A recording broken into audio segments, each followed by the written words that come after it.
ya kuja kusikiliza na kutolea. Pili, nataka niweze kushukuru Waislamu wa Ahmadiyya kwa utulivu wao. Kuanzia saa 4 ya asubuhi wamevumilia na sisi kwenye ibada mpaka saa hii. So Mungu wa mbinguni aweze kuwabariki.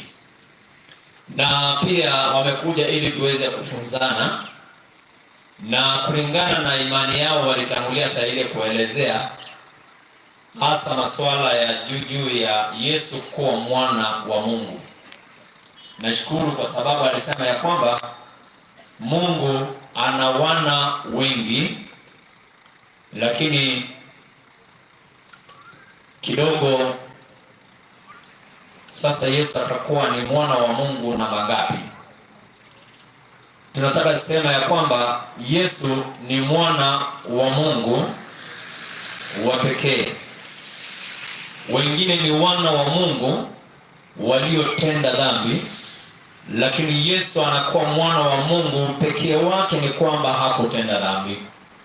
Ndio ukisoma katika Qurani 19:19 inasema, somaji kama utapata sawa, kama utakuwa mbali niendelee kukariri, ama unaweza kariri hata wewe.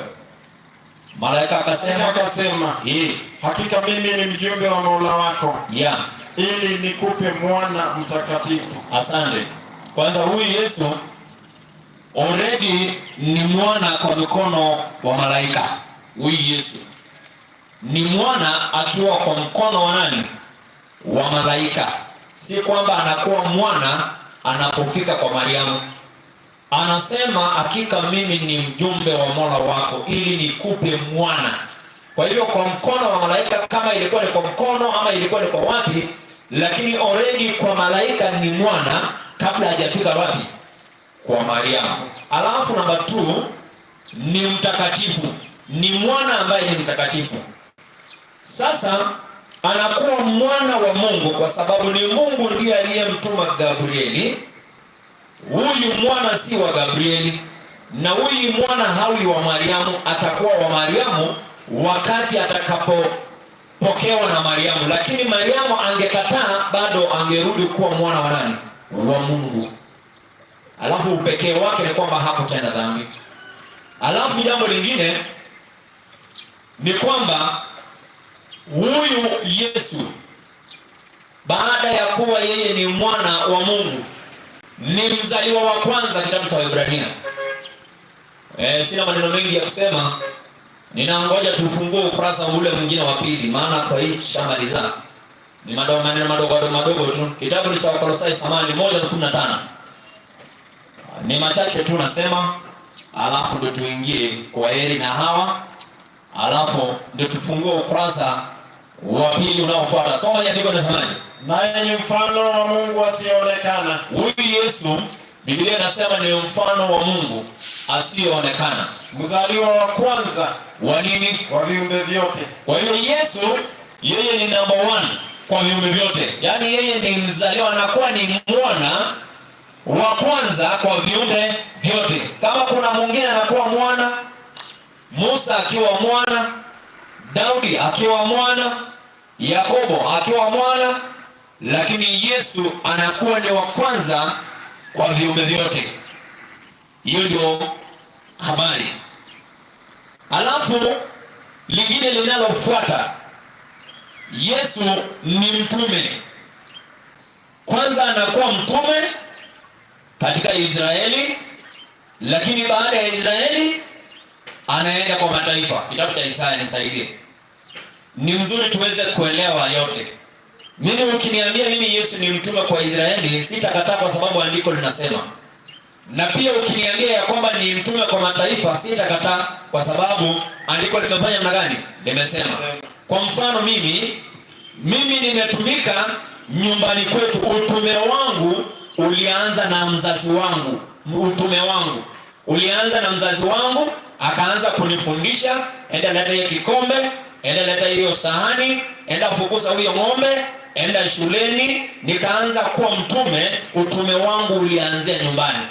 Na baada ya pale nilipotumwa kwenda shuleni, mwalimu aliendeleza utume wangu tena kunituma kwingine.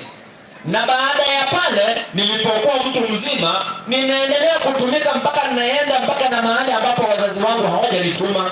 Kwa hivyo Yesu utume wake unaanza na nyumbani kwanza na baadaye katika mataifa. Kitabu cha Isaya soma. 49:6 inasemaje?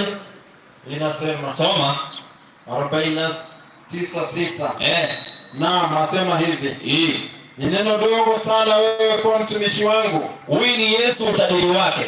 Alafu ili kuziinua kabila za Yakobo. Ili kuziinua kabila za Yakobo. Na kuwarejesha watu wa Israeli waliohifadhiwa. Na kuwarejesha watu wa Israeli waliohifadhiwa. Zaidi ya hayo nitakutoa uwe nuru ya mataifa. Sikiliza, zaidi ya kuwarejesha wa Israeli nitakutoa uwe nuru ya nini? Mataifa. Hiyo ndio sasa kauli ya Mungu. Alafu upate kuwa wokovu wangu hata miisho ya dunia. Sasa wokovu wa Yesu Kristo inakuwa mpaka miisho ya nini? Ya dunia. Haibaki tu kwa Israeli peke yake. Haiwezi kabakia kwa Israeli peke yake.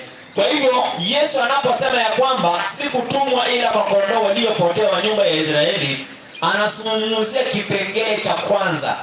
Lakini baada ya kusungumzia kipengele cha kwanza, angalia tena atasungumzia mwenyewe kipengele cha pili. Kitabu ni cha Yohana 17:18.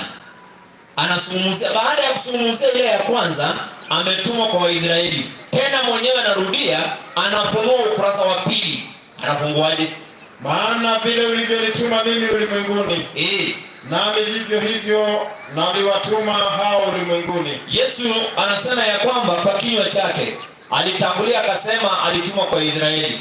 Baadaye tena akakuja akasumuza akasema ya kwamba kama vile ulivyonituma mimi wapi? Ulimwenguni. Vivyo hivyo naliwatuma wao wapi? Ulimwenguni. Sasa angalia katika kitabu ni cha Mathayo 15. Mathayo 15:24. Inasema